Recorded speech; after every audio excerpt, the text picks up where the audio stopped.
So I want to show you now how you can use a branch diagram to determine the genotypic ratios in the self of a dihybrid. And as an example, we're using Mendel's cross, where he crossed some pure-breeding parental generations, round and yellow peas, with some pure-breeding wrinkled and green peas, to generate an F1 that were all round and yellow.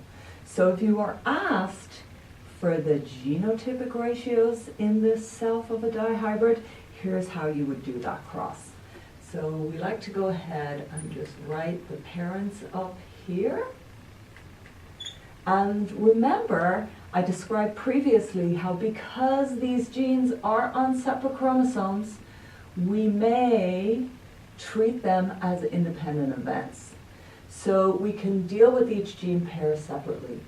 So looking first at the gene pair for seed shape, round versus wrinkled, we know that in this cross of the single gene pair, we expect 1/4 to be homozygous dominant at the round locus. We expect 1/2 or 2/4 to be heterozygous at this locus.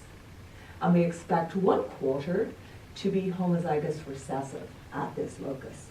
Note, because we're asked for genotypes, we need to separate out the heterozygous round peas from the homozygous dominant round peas. Now again, because the genes are unlinked, we can treat the second locus like a coin toss, and we can say that of the 1/4 peas that are homozygous dominant round, we expect again 1/4 to be homozygous dominant yellow. And we expect 2/4 or 1/2 to be heterozygous at the seed color locus. And we expect 1/4 to be homozygous recessive at the seed color locus. So we can do the same for the other two sets of progeny.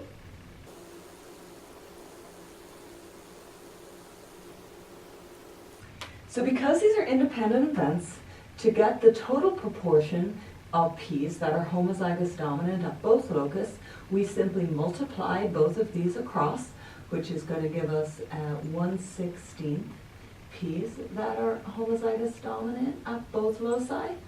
And these peas here will be round and yellow.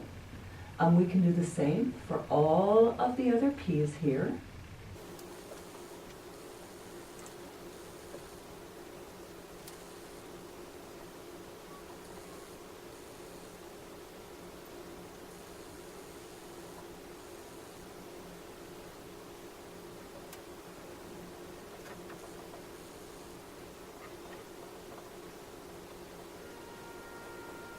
Okay, so now we have the total proportion of all the possible genotypes possible from a self of a dihybrid.